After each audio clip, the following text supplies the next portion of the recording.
El 3 de marzo de 1845, con una población de apenas 87,000 habitantes, Florida se había convertido en el estado número 27 de los Estados Unidos. Hoy en día, 16 millones de personas de 200 diferentes nacionalidades viven en el estado. Los dominicanos conformamos tan solo una de las piezas del mosaico multicultural que componen la Florida. Resulta escasa la información sobre la presencia dominicana en el estado a comienzos del siglo pasado, quizás porque en principio no constituyera más que un puente transitorio hacia otros destinos o un lugar para las visitas de placer por parte de la clase alta de la sociedad dominicana. Ya desde su afianzamiento en el poder, el dictador Rafael Leónidas Trujillo establece un nexo familiar y estrecho con la Florida, tanto por las incontables ocasiones en las que el tirano pasó por el estado con destino a otras grandes ciudades, como por el hecho de que al final de su régimen, sus familiares y colaboradores más cercanos eligieran a la ciudad de Miami como refugio. También se tiene noticias de los intentos del profesor Juan Bosch de utilizar a Cayo Hueso como lugar de paso para llevar luchadores antitrujillistas a la ciudad de Nueva York. Pero es realmente a partir de 1970 cuando un grupo significativo de dominicanos comienza a establecerse en la Florida. En el año 1895, ni Henry Flagler, quien decidió la extensión de los rieles del ferrocarril hacia el sur, ni las familias Toro y Brickell, que donaron sus tierras, se imaginaron que 75 años más tarde, la ciudad que ellos ayudaron a fundar se escucharía en sus calles y parques nuestro merengue. En el año 1970, cuando llegué aquí a Miami, pues muy pocos dominicanos. Cuando le decía a alguna de las amistades cubanas que me preguntaban de dónde era, pues se quedaban admirados prácticamente, dominicanos viviendo en Miami. Las condiciones económicas en Santo Domingo en ese entonces, pues en el año 70 estaban los primeros periodos de Balaguer. Tú sabes cómo fue esa época, una época muy caliente, sobre todo para la juventud. Cuando yo llegué en el 74, te voy a decir, habíamos más o menos como 80 dominicanos. Y estábamos concentrados en el área de Wynwood.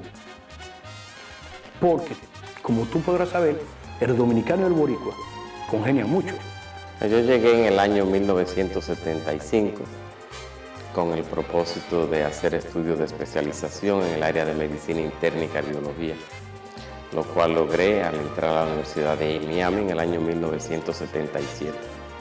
Un domingo en la tarde, que con un cuñado mío que había venido de Nueva York a pasar la Navidad con nosotros, salimos y pasamos por la 17 Avenida, casi esquina 34 calle, exactamente me acuerdo, y vimos un local que decía Partido Revolucionario Dominicano, y nosotros fue un shock.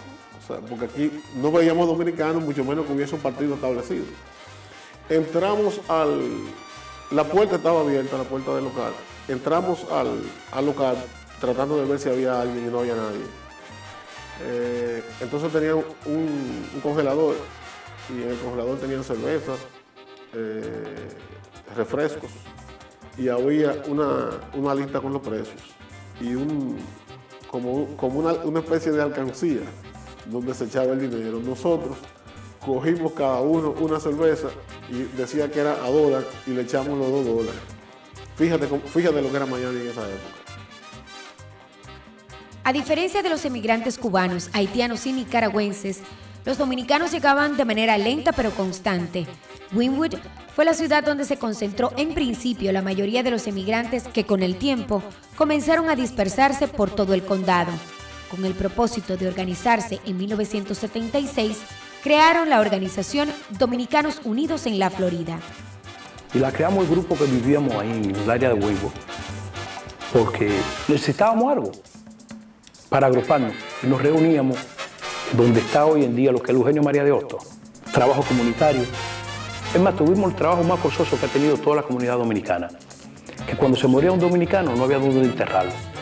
Nosotros teníamos que salir con un jarrito a pedir para mandarlo a Santo Domingo. En otras áreas donde su presencia no era notable, los dominicanos se sumaban a organizaciones pertenecientes a otras nacionalidades. Virgilio García fue el único miembro extranjero de Radio Club de Cuba en el exilio en 1976. a 18 Japón Delta Delta 13 GB, que va a quedar un rato QR rectángulo, y después voy a estar ahí monitoreando la frecuencia, José Francisco Puerceles. Recuerdo que en esa época de radioaficionado, de la forma que me mantenía comunicado en cierta forma con la República Dominicana y me enteraba más de las noticias diarias y todo esto, cómo estaba la situación política y económica del país, era precisamente a través del radioaficionado. En esa época, más tarde, años más tarde, recuerdo que empecé a conocer dominicanos que iban llegando del norte y formamos un club. En ese entonces, uno de los primeros clubes, Radio Club Dominicano de Miami. Para el 1980, debido al deterioro de los servicios públicos y a la devaluación del peso en la República Dominicana, donde se calcula que la pobreza llegó hasta un 46%, se produjo una ola migratoria hacia diferentes ciudades de los Estados Unidos, principalmente a Nueva York, donde se estableció casi un 61%. El 39% restante se desplazó a otras ciudades, incluyendo a Miami. Otra de las causas es el proceso de desindustrialización en la ciudad de Nueva York. Según el Departamento del Comercio de los Estados Unidos, en los años 80, la fuerza laboral en las industrias manufactureras empieza a declinar.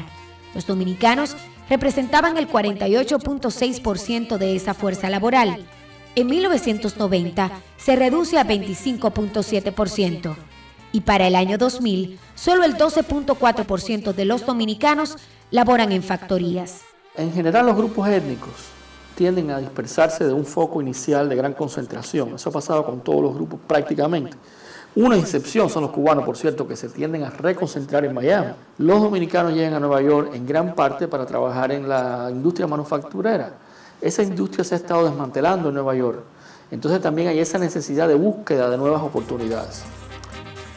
Esos dominicanos que llegaron a la ciudad de Alapata en los años 80 se encontraron con lo que algunos estudiosos han denominado el tramo más oscuro de la historia de la Florida. Un grupo de 6 policías de raza blanca fueron declarados inocentes por golpear hasta dar muerte a Arthur McDuffie, un motociclista de la raza negra.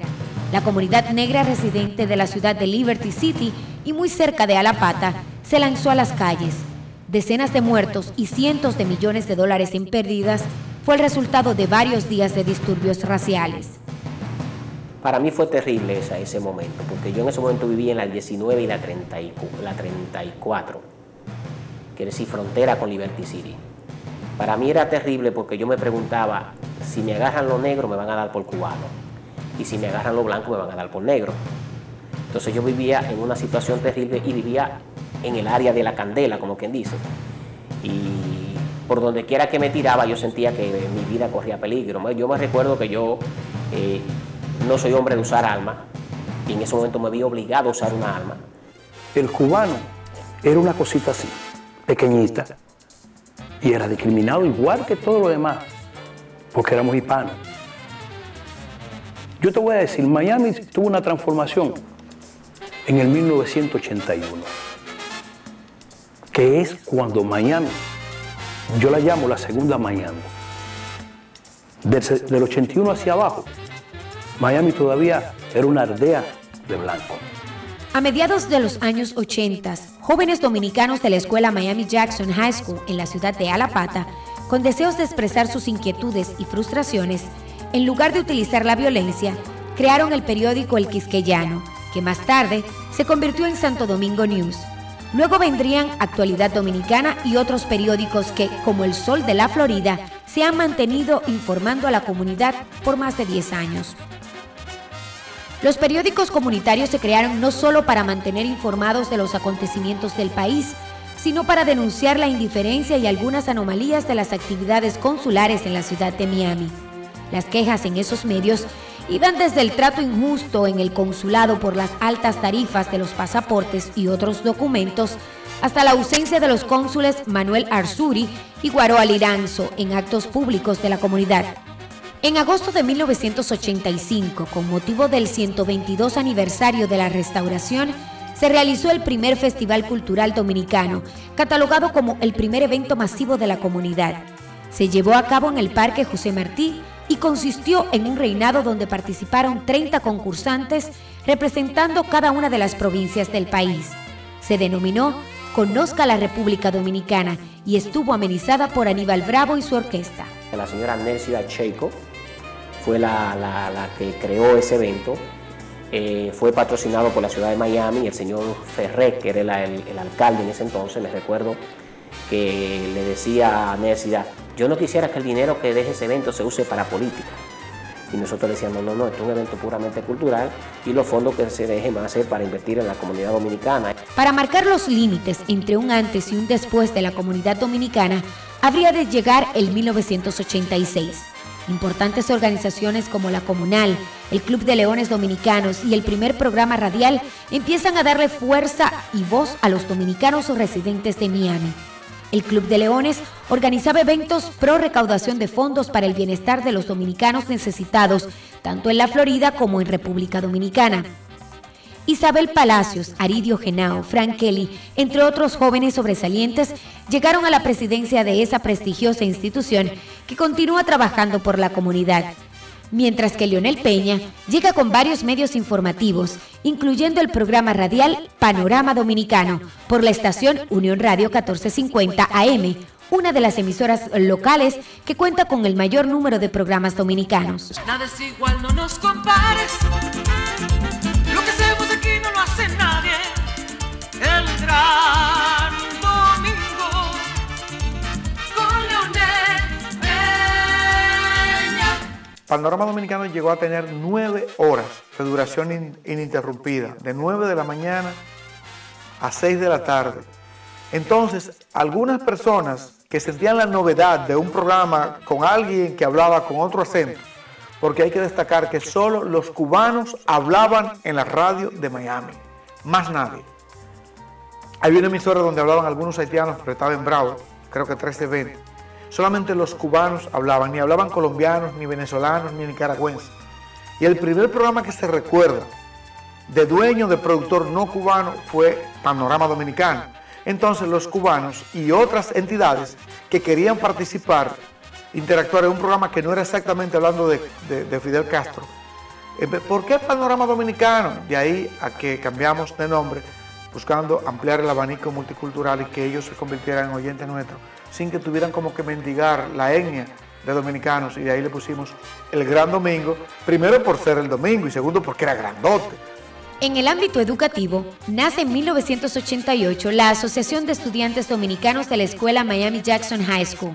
En su primer año, la institución fue galardonada como el Club del Año por la administración del plantel. Los estudiantes recibieron premios y pergaminos de reconocimiento gracias a la orientación de Eduardo Gómez, un consejero y profesor dominicano. Aunque la colonia dominicana seguía creciendo y destacándose, no escapaba a los problemas de hoy en día, sobre todo en la educación.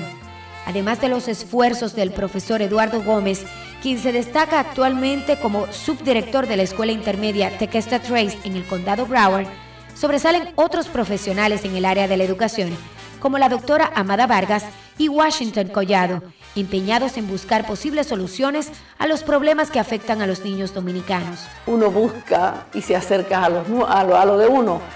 Cuando llegan niños nuevos y son dominicanos, especialmente, siempre la administración me llama, me introduce a los padres, me introduce a los niños. Tenemos niños que llegan aquí de 15 años y están en un tercer año de elemental.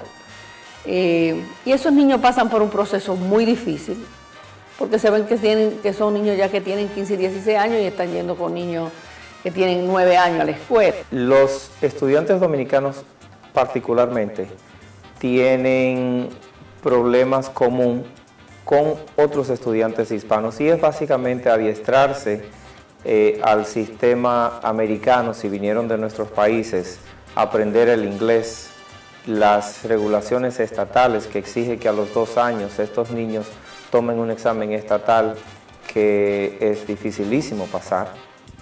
Con el propósito de ayudar a los padres a conocer a fondo el sistema escolar y que se involucren en el desarrollo educativo de sus hijos, Collado publica el libro en español Las escuelas y nuestros hijos, participación efectiva de los padres.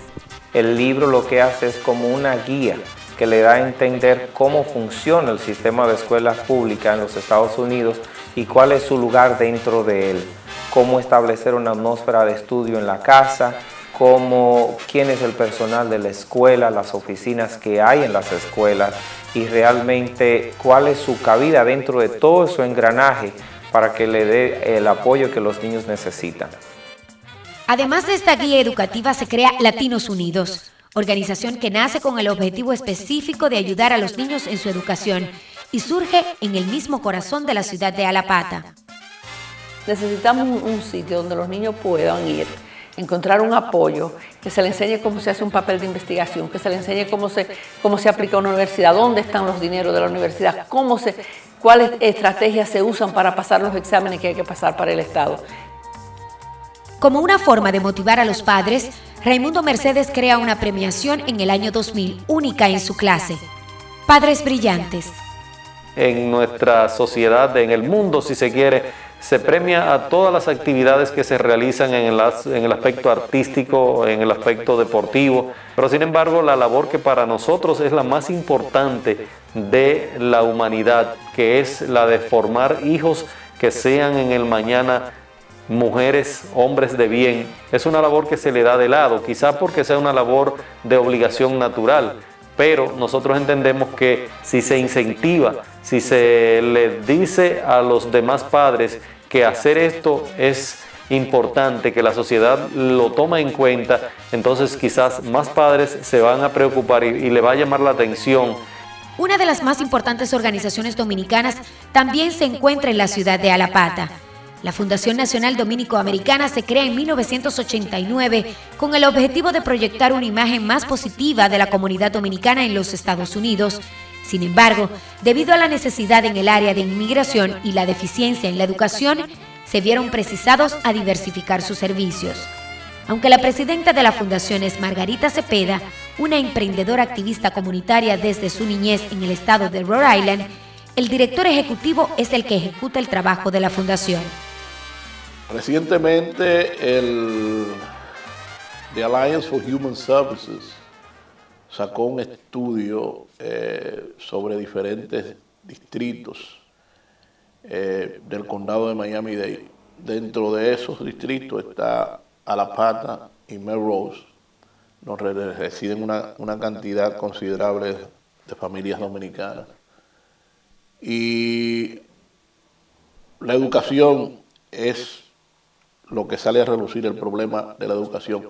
Si tomamos como ejemplo la escuela Miami-Jackson, tuvo un score de F el pasado año y parece que este año va por el mismo camino. Yo soy un crítico acérrimo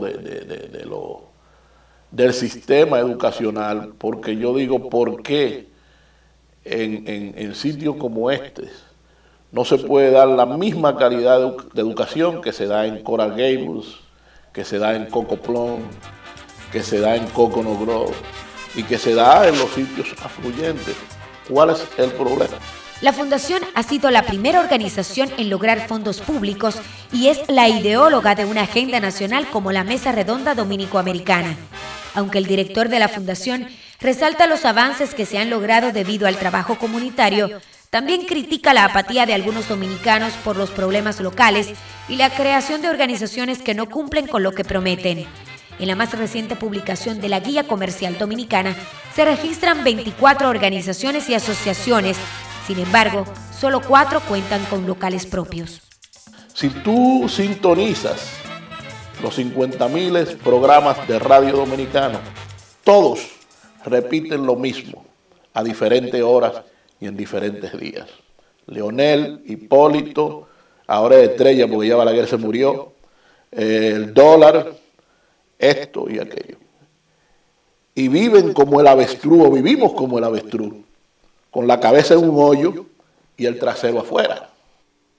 ¿Cómo nosotros podemos, en un país organizado como este, realmente tener una presencia con tantas pequeñas organizacioncitas y organizacionzotas, con tantos líderes y lideritos y liderazos?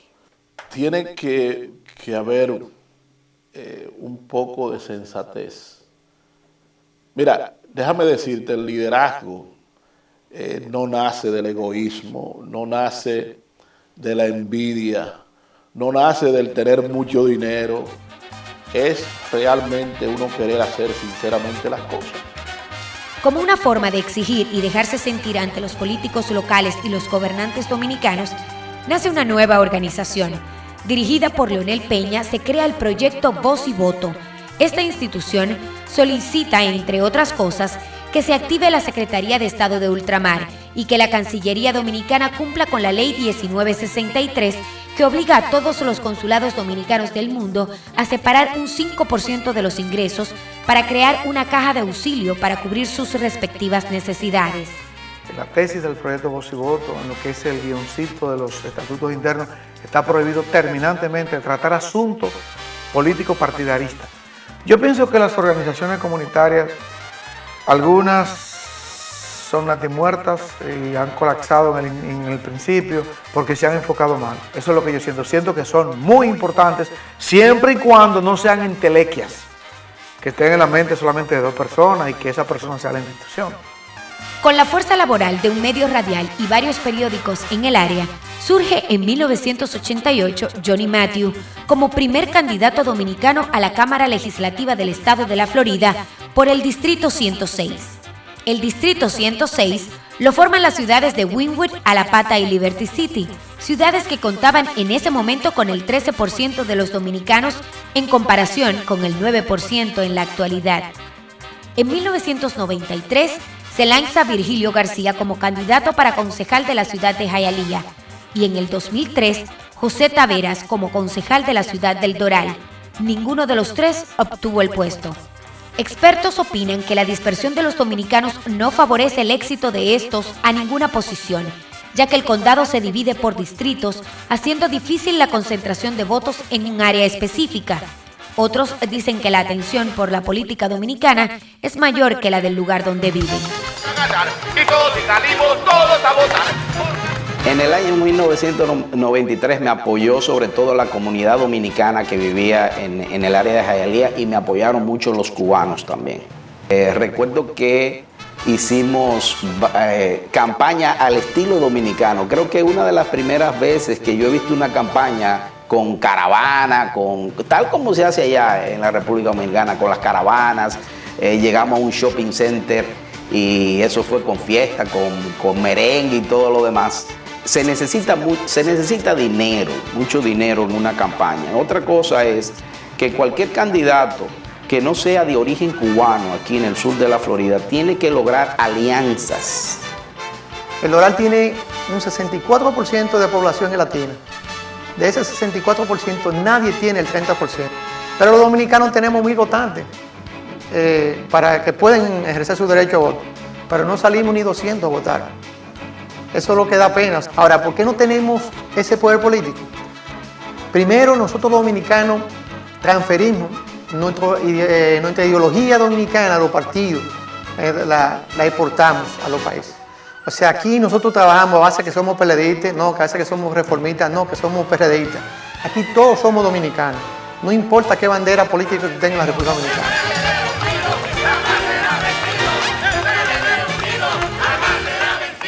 Interpretamos el pensamiento político del doctor Peña Gómez, quien en vida nos instaba a que nos convirtiéramos en ciudadanos americanos a fin de que, inmersos en la política americana, nutrirnos de lo que pudiéramos sacar como beneficio político y llevarlo a la República Dominicana como tal.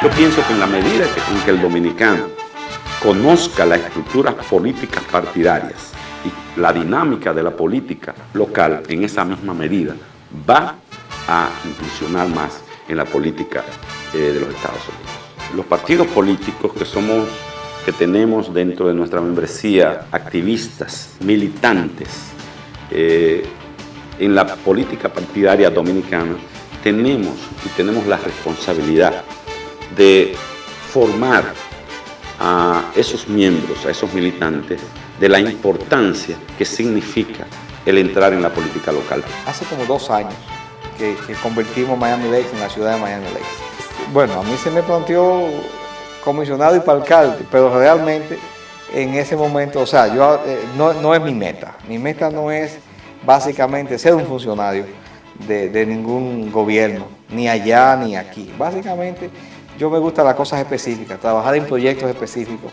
aunque no necesariamente decir esto. ¿Por qué? Porque mi profesión me encanta, no la voy a dejar, no voy a dejar de ser pediatra, no voy a dejar de ser profesor. O sea, son cosas que me llenan. No creo que sea necesariamente nada que estén haciendo mal o dejando de hacer. Primero, es un problema en parte de números. ¿Cuántos dominicanos hay? ¿Dónde están localizados? ¿Cuántos son ciudadanos? ¿Cuántos están inscritos? ¿Y cuántos van a las urnas? Yo creo que hay algunos lugares donde tú vas a ver en la próxima década, donde hay un grupo bastante compacto dominicano, vas a empezar a ver quizás algunos que triunfen, ¿no? Pero van a necesitar la ayuda de otros latinos. Una prueba por lograr el poder político se avecina nuevamente para la comunidad dominicana. Una antigua líder comunitaria y directora de la organización La Coalición Hispana, la señora Rosa Case, es la candidata oficial del Partido Demócrata para representante estatal en Tallahassee. Pero la política dominicana se vive con más pasión en esta comunidad que la política local.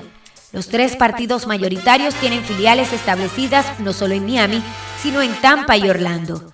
A raíz del éxito alcanzado en el 1996 por el doctor Leonel Fernández, por primera vez en la historia de la comunidad, los dominicanos residentes en el exterior ocuparon puestos importantes en el gobierno. Javier González, empresario y director de un informativo radial local, radicado en Miami desde 1987, se convirtió en cónsul general de la República Dominicana. Cuando llego a la Florida, pues naturalmente busco los contactos de las personas que estaban de una u otra forma ligados al PLD aquí, y naturalmente me integro a trabajar en lo que consideraba que es y lo que considero que es el partido que representa los mejores intereses en la República Dominicana, que es el PLD. Lo primero que puedo decir es que cuando nosotros llegamos al consulado dominicano, nos llevaron 3 dominicanos detenidos por inmigración que entraron al local del consulado esposados. Nosotros le exigimos a las autoridades de inmigración que no podíamos aceptar un dominicano en un territorio dominicano como lo es el local del consulado esposado, que para nosotros ese era un dominicano libre. Defendimos los valores dominicanos en sentido general y naturalmente diseñamos programas de abaratamiento de lo que eran los servicios consulares, que de una u otra forma tenían que ver con el inmigrante que trabaja en una factoría directamente.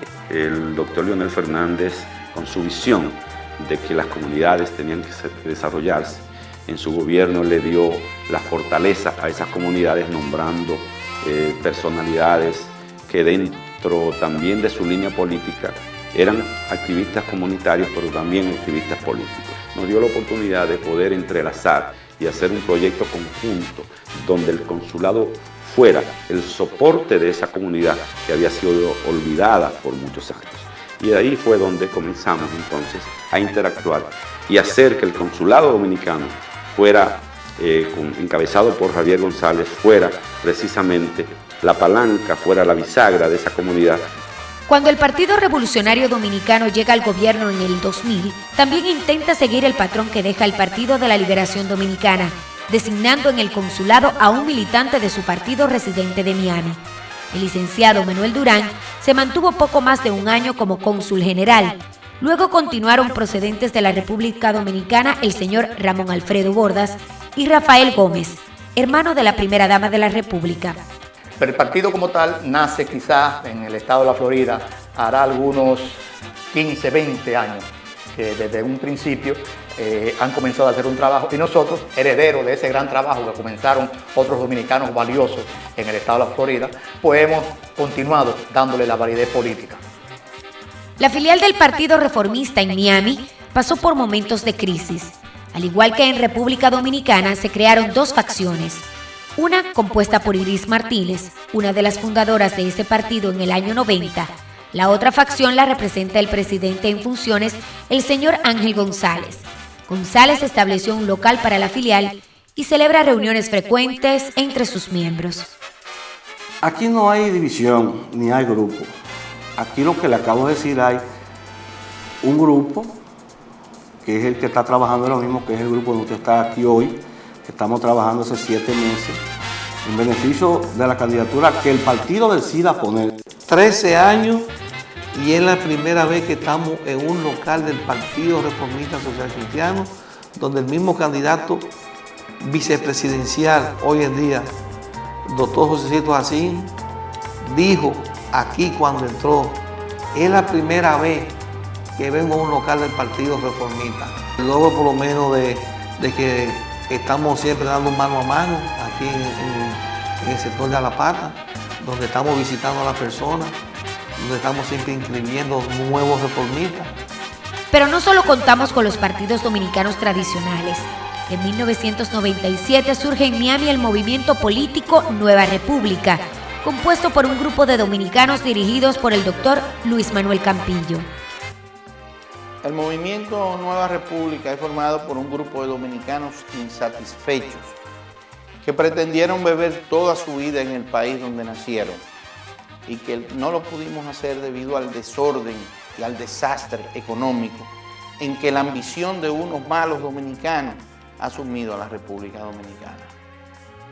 El doctor Campillo, junto a Dauri Valdés y José Álvarez, fueron los principales impulsadores de gestionar el derecho de los dominicanos de votar desde el exterior. Un acontecimiento que pretende sellar la participación de los dominicanos que viven en el exterior en la política de su país. Aunque cuando ustedes sabrán que el voto del dominicano en el exterior ha sido abrigado por todos, en el corazón lo hemos llevado, desde que viví en Puerto Rico, la idea bullía en las comunidades en Puerto Rico y así sé que pasaba en Nueva York, pero realmente quienes vienen a cristalizar eso, José Álvarez y Dauri, de que ese voto debe, si se puede educar, sería un voto sólido, un voto que no depende de dádivas ni de promesas. Sí merecemos ser tomados en cuenta por los políticos dominicanos y por los gobiernos dominicanos y que se haga una realidad también, cómo no, el tan soñado proyecto del diputado y el senador de ultramar, que se haga una realidad. Las personas que tienen su cédula de identidad y electoral al día pueden empadronarse ya directamente. Lo que se le hace simplemente es un cambio de dirección, donde la mesa donde votan en República Dominicana se le cambia a una mesa en el territorio de la Florida. Hemos creado un sistema que le hemos llamado la Junta para la Calle, donde con un formulario de declaración jurada creado en esta oficina, se traslada a las actividades que realizan los dominicanos, que ya sean masivas por invitación o porque nosotros mismos la promovamos, esas reuniones, y se inscribe la gente sin tener que ir a la oficina un domingo, un sábado o cualquier otro día. Ese mismo sistema que implementamos aquí ya está implementándose en Nueva York, en Boston y en las otras oficinas con el modelo que se hizo en Miami.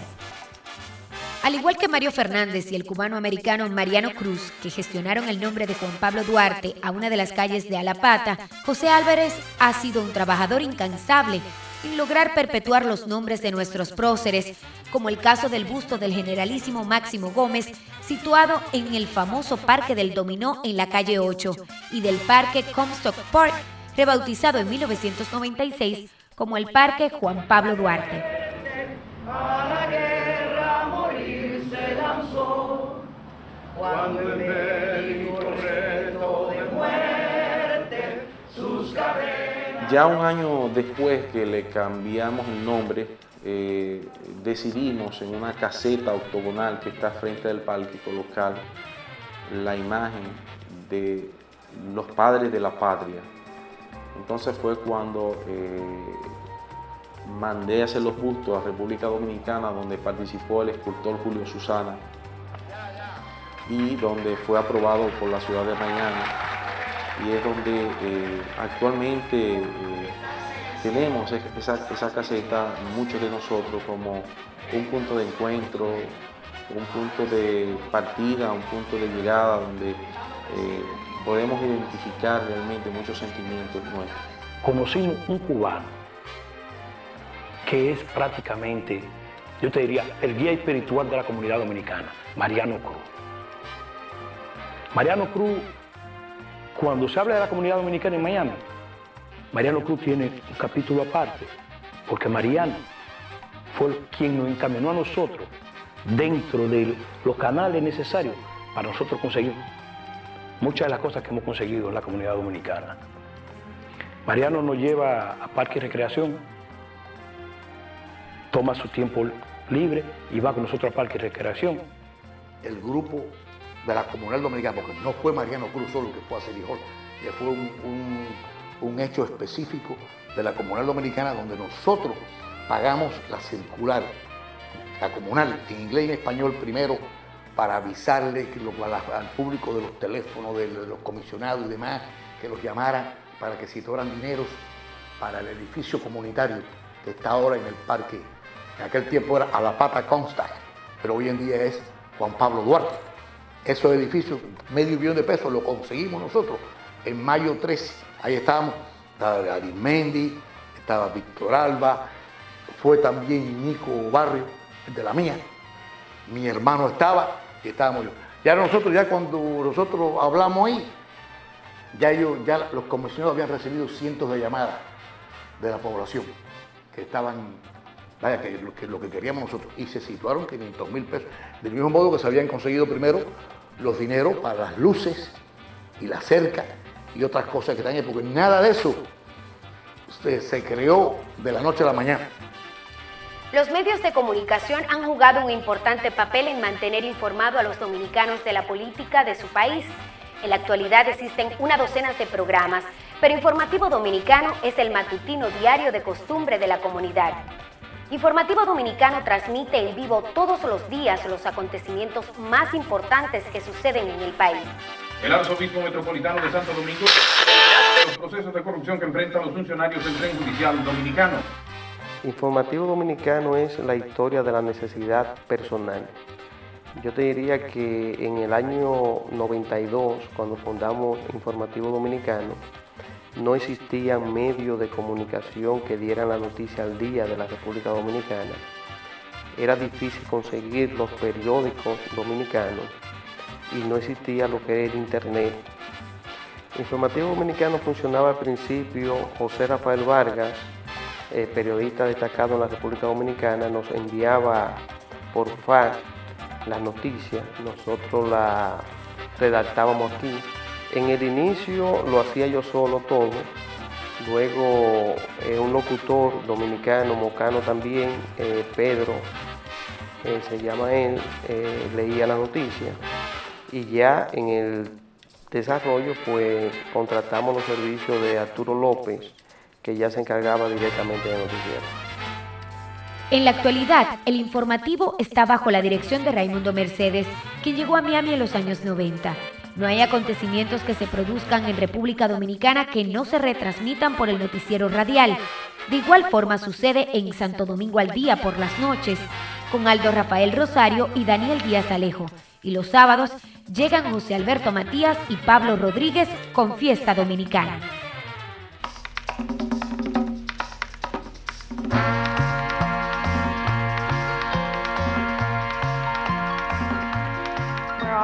Un estudio realizado recientemente por Carol Hoffman sobre los dominicanos residentes del sur de la Florida es el primero que se enfoca en nuestra comunidad. En un periodo de 5 años entrevistó a más de 60 dominicanos de diferentes ciudades del condado Miami-Dade. El estudio Identidad de inmigrantes de clase media dominicoamericanos del sur de la Florida reveló que el 78% de los dominicanos provenientes de la isla emigran por factores económicos, mientras que el 57% de los dominicanos que vienen de otros estados de los Estados Unidos lo hacen por factores como el clima, la tranquilidad del lugar y la cercanía con su país. El estudio, al igual que el censo del año 2000, también concluyó que el 75% de esa comunidad residen en áreas de clase media. Yo encontré que no hay un vecindario específico. Ellos están desplazados por todo el condado Dade, particularmente en las áreas del oeste del condado, incluyendo a Hialeah, específicamente áreas nuevas, lo que llamamos suburbanas. En el año 1980, el Departamento de Planeación del condado registraba unos 1,000 dominicanos de la raza negra. Para 1990, el número se incrementó a más de 4,000. Como una forma de presentar sus experiencias en los Estados Unidos, Hoffman abordó el tema de la discriminación en su estudio.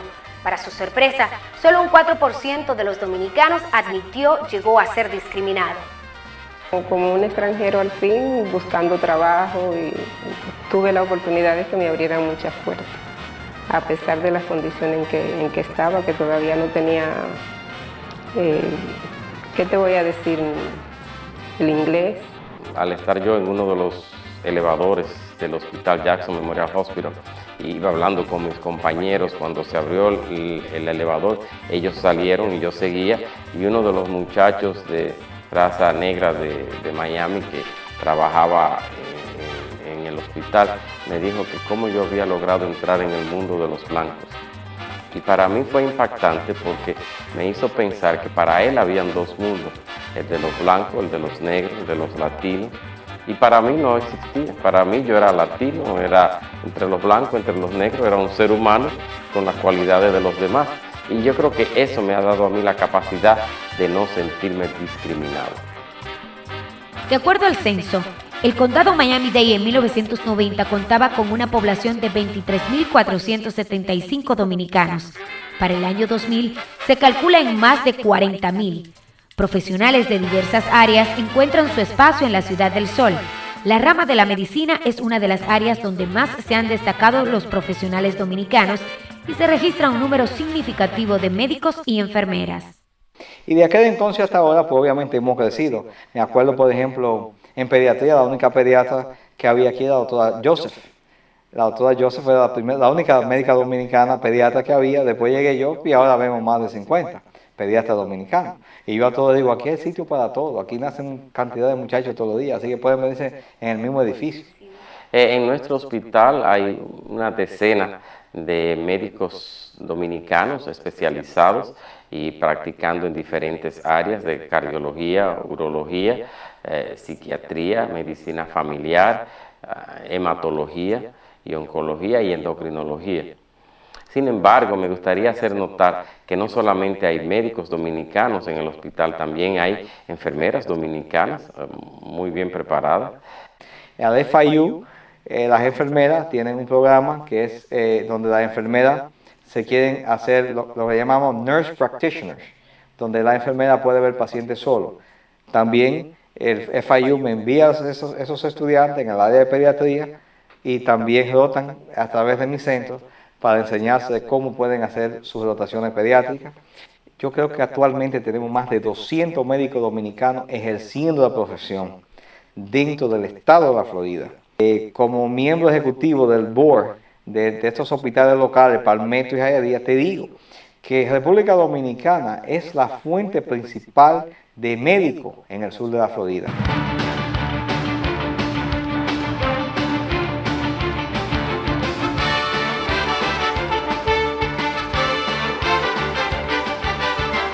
El deporte también ha tenido su espacio en la comunidad dominicana. Adultos y niños participan en diferentes actividades deportivas que se realizan en los parques del área.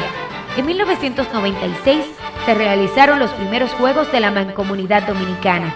El doctor Rafael Antún, además de llevar a cabo diferentes actividades culturales, llegó a ser el presidente del comité organizador de los Juegos. Atletas compitieron en distintas disciplinas en el Parque Juan Pablo Duarte y debido al éxito de los Juegos de la Mancomunidad, se crean los Premios Deportivos Latinos. Pienso que ha sido lo más grandioso que se ha dado en esta comunidad aquí de la República Dominicana, los Juegos de la Mancomunidad, con la participación de todos los atletas de diferentes deportes de aquí. Y fue un evento realmente que es recordado por todos los dominicanos porque tiene que ver con el deporte. Que el doctor Rafael Antún fue el presidente del comité y fue algo esplendoroso. Ahí, en el 1996, comenzamos con la primera versión de los Premios Deportivos Latinos, un evento que ha tenido figuras extraordinarias Comenzamos en aquella ocasión reconociendo, por ejemplo, a figuras como Juan Marichal. Reconocimos en aquella ocasión también a la viuda de Roberto Clemente, que es uno de los grandes deportistas, peloteros que ha dado Latinoamérica de todos los tiempos. Manny Sanguillén de Panamá. Trajimos a Luis Aparicio de Venezuela y una secuencia de deportistas que realmente, y de ahí en adelante ha sido el evento sin duda más brillante, el evento de mayor atracción a nivel de deportistas que ha tenido el sur de la Florida.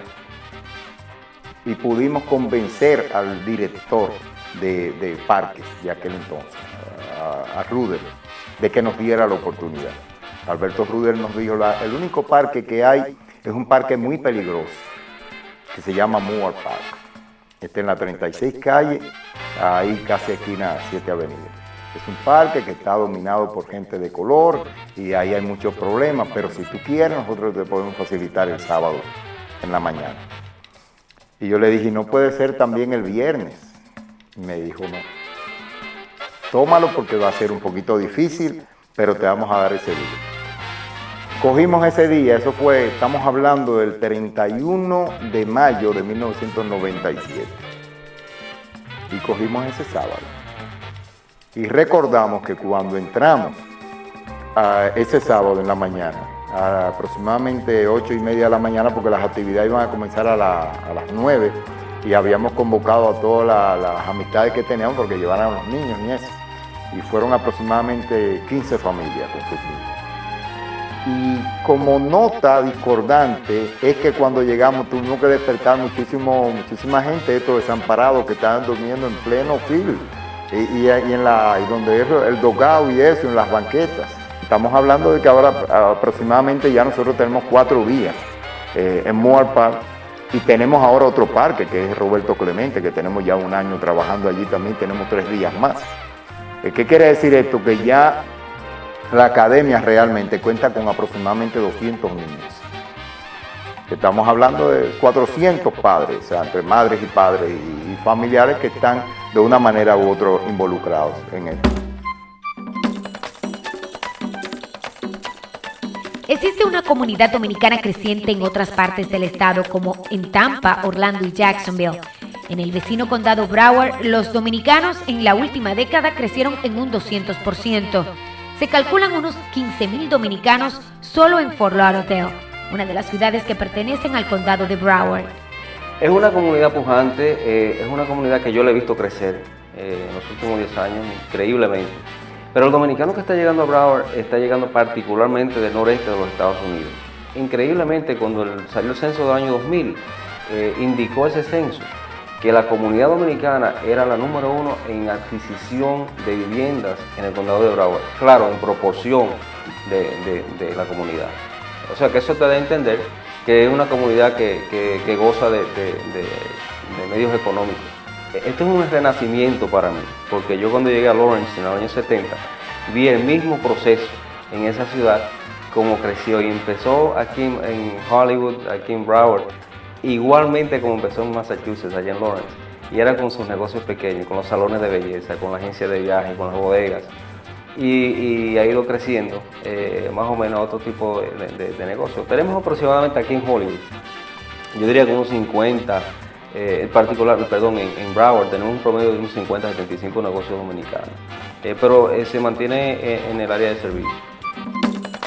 Todo se encamina prácticamente al área de Walt Disney, pero es muy diversa, hay muchos hispanos, los puertorriqueños abundan muchísimo, los dominicanos son una cuarta fuerza en la ciudad de todo lo que es la Florida Central. Los dominicanos están dispersos en diferentes áreas, comerciales, profesionales, hay muchos negocios dominicanos, hay muchas bodegas, hay algunos clubes, hay algunos bares, dentistas. La mayoría de los dominicanos que están ubicados en el área de Orlando y otras ciudades de la Florida Central, según conversaciones con muchos de ellos, la mayoría viene de Nueva York, vienen del norte. Hay una gran cantidad de dominicanos de Miami subiendo a Orlando, pero en general la mayoría, según conversaciones que he tenido con ellos, vienen del norte, de Boston. Los partidos dominicanos tienen bastante presencia allá Bueno, no voy a decir todos, lo que más tú escuchas en el medio a través de llamadas, programas de radio, haciendo reuniones, esas cosas, es el Partido Revolucionario Dominicano, especialmente de la sección o de la tendencia del PPH, son los que más abundan por allá, pero también los periodistas. El Partido de la Revolución Dominicana también tiene su seccional allá, tiene su grupo de gente que también están organizados. El Partido Reformista es el único partido que yo no tengo ninguna referencia de que tengan presencia en el área de Orlando. Jacksonville es el Miami de 1977. Bueno, mi mayor sorpresa cuando yo llegué a Jacksonville es cuando me dijeron que yo fui, previo a la toma de posesión, a hacer los arreglos con el cónsul, la persona que yo iba a sustituir, de que nos pusiéramos de acuerdo qué día hacíamos la transición. Y mi mayor sorpresa fue cuando me dijo, ¿tú quieres que vayamos a almorzar al restaurante dominicano? Y yo le dije, ¿cómo? O sea, yo no podía creer que había un restaurante dominicano en Jacksonville. Y en ese restaurante dominicano había longaniza, cerveza Presidente, que la buscaban de aquí, y así sucesivamente. El dominicano no se desliga. Bueno, por lo que yo tengo entendido, el consulado de República Dominicana en Jacksonville es un consulado antiquísimo. No recuerdo en qué época realmente se designó. Y en una época fue mucho más importante que el consulado de República Dominicana en Miami. Porque el puerto de Jacksonville es uno de los puertos más grandes, o sea, al sur del sur de los Estados Unidos. Y en esa época el negocio, el comercio realmente era con Jacksonville. Incluso me dicen que cuando el generalísimo Trujillo venía de visita a Miami, venía en barco, él llegaba al puerto de Jacksonville y de Jacksonville venía por tierra. Como una manera de fomentar los intercambios turísticos y académicos, la ciudad de Hollywood en Broward y las de Higüey y Punta Cana en República Dominicana se convirtieron en ciudades hermanas en enero del 2003. Como resultado de esta relación, el aeropuerto de la ciudad ya tiene vuelos directos a Santo Domingo. Yo particularmente me reuní varias veces con el director de mercadeo del aeropuerto Fort Lauderdale de Hollywood, con la comisión, con la alcaldesa Wasserman Rubin en ese entonces, para dejarles saber de que existe una comunidad dominicana pujante que apoyaría este tipo de proyectos de vuelos directos desde Fort Lauderdale de Hollywood. La relación económica entre Florida y la República Dominicana ha venido fortaleciéndose a través de los años. Se estima en $4.000 millones el comercio bilateral entre el Estado y la isla. La razón de esta relación no se debe precisamente a los dominicanos que viven en el Estado, sino a la posición geográfica que ocupa la República Dominicana. Es para los que hemos estudiado este tema con algún nivel de detalle, que son por lo menos década y media ya, o sea, 15 años de relaciones comerciales fuertes entre la Florida y República Dominicana. Y eso no tiene necesariamente que ver con la población dominicana en la Florida, sino con el hecho concreto de que República Dominicana ocupa un espacio en el Caribe de muchísima importancia para la Florida y ocupa un espacio producto de algunas cuestiones, incluyendo, por ejemplo, ocupa un espacio que quizás si no hubiera habido un régimen como el de Fidel Castro en Cuba, quizás ese espacio hubiera sido llenado por Cuba y no por Dominicana. La cantidad de comercio que se lleva a cabo entre los puertos, entre los aeropuertos, entre los hombres de empresa, entre la ciudad de Miami, el sur de la Florida y la República Dominicana es entre los más activos de cualquier otro país en este hemisferio y en el mundo entero. Específicamente también en la ciudad de Miami tenemos muchos negocios, muchas personas que viven aquí que son de descendencia de la República Dominicana y grandes contribuyentes a la economía local de Miami.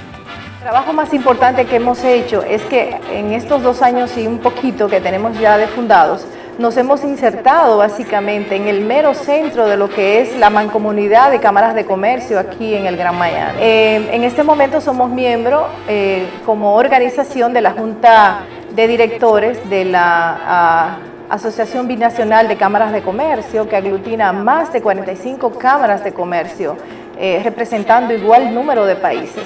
Y yo creo que eso es muy importante desde el punto de vista de que República Dominicana está perteneciendo a una entidad en donde puede intercambiar y relacionarse con cámaras de comercio de diferentes partes del mundo, como una forma de tener apertura, puertas para poder ampliar su comercio.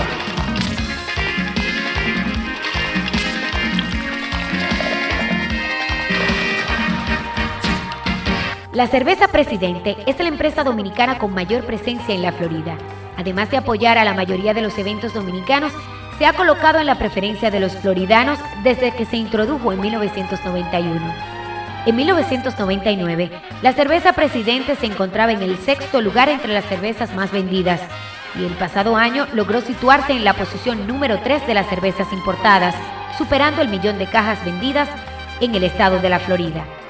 Como una manera de fomentar aún más las relaciones comerciales, el gobernador de la Florida, Jeb Bush, encabezó una comisión comercial de empresarios de la ciudad de Miami a la República Dominicana a finales del año 2003.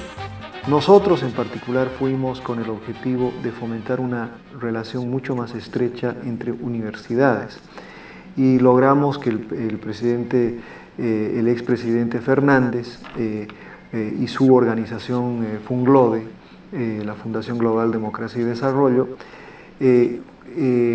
patrocinara un convenio entre UNIBE, la Universidad Iberoamericana, y nuestra Escuela de Negocios. De tal manera que ahora ofrecemos un MBA con doble titulación, una titulación dominicana y una titulación norteamericana. Y logramos que el gobernador estuviese presente para para sellar el acuerdo, que sería el primer acuerdo de este tipo entre una universidad de la Florida y una universidad de República Dominicana.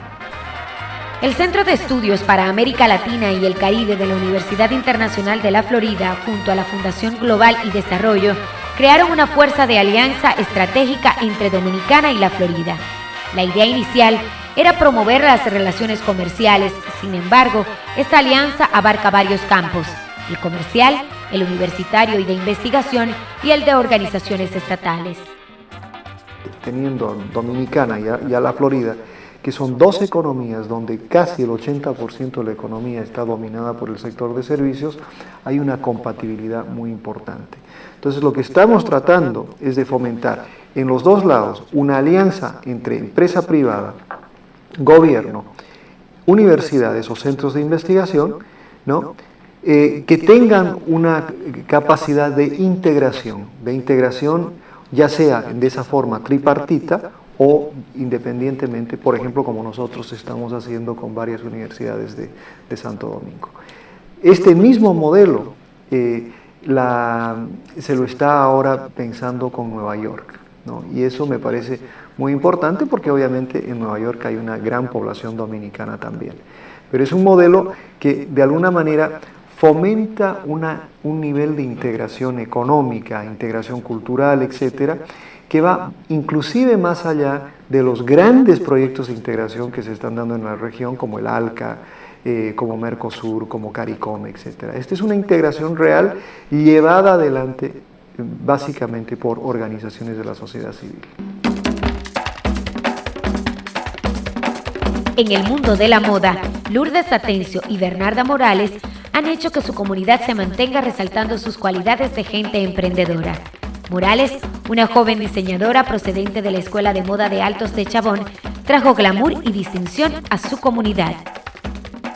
Yo diseñé el famoso vestido verde para los premios No Nuestro de Odalis García, que creo que me dio un nombre a nivel nacional e internacional. Creo que me dio reconocimiento porque mis vestidos salieron en programas como El Gordo y la Flaca, El Escándalo, Del Mediodía, Despierta América. Salieron en varias revistas y creo que de esta forma, haciendo un trabajo profesional, de esta manera, estoy ayudando a mi gente y a mi país. Varios artistas plásticos y destacados escritores dominicanos también fortalecen dando vida y color a la imagen y al pensamiento dominicano en ultramar. En el área de la plástica, entre otros, contamos con la honrosa presencia de Fernando Ureña Rip, Vicente Fabré y Máximo Caminero. Y en el ámbito literario, dejan sentir sus voces los destacados escritores José Tobías Beato, José Carvajal y René Rodríguez Soriano, Premio Nacional de Cuentos 1997. El estado de la Florida para mí pues tiene un gran valor y representa muchísimo en mi carrera. Ha sido un cambio radical desde que llegué al sur de la Florida, Miami específicamente, en el año 1993. Mi carrera desde entonces ha ido en ascenso, que tiene mucha similitud a nuestro país, República Dominicana. Por eso mismo, porque convergen muchas personas que hablan nuestro idioma, el español, y por el clima, que es muy parecido al de Quisqueya. El estado de la Florida realmente es un puente. Es un puente que realmente nos une bastante a República Dominicana. La Florida para mí significa estabilidad, significa desarrollo, significa oportunidades y creo que de una u otra forma la hemos ido aprovechando. Significa el lugar que me ha dado la manera de yo poder desarrollarme como ser humano, de poderle dar a mis hermanos dominicanos y dominicanas un poquito de lo que es Dionis Pérez, de poder contar con la diversidad latinoamericana y poder contar con amigos cubanos, venezolanos, hondureños, colombianos. La Florida es República Dominicana en dólares, sin apagones. Los colores de nuestra bandera brillan en la Ciudad del Sol igual que en República Dominicana cada vez que celebramos nuestras fiestas de independencia. El empresario artístico Luis María realiza desde hace más de 10 años festivales multitudinarios en donde nuestro merengue es el protagonista. Desde que los dominicanos residen en la Florida, cada 27 de febrero nuestra comunidad agasaja con múltiples actividades y premiaciones a los dominicanos más destacados como los Premios Independencia y exposiciones de nuestro sabor criollo. La historia dominicana en la Florida, además de merengue, es la historia de gente que trabaja tanto para su familia como para su país. Vivimos en la Florida quizás porque sus palmeras son muy parecidas a las nuestras y sobre todo porque la brisa que nos baña es la misma brisa que en nuestras playas canta una canción que nos retrata tal y cuales somos. Un pueblo que lucha frente al sol por el futuro, donde quiera que estemos.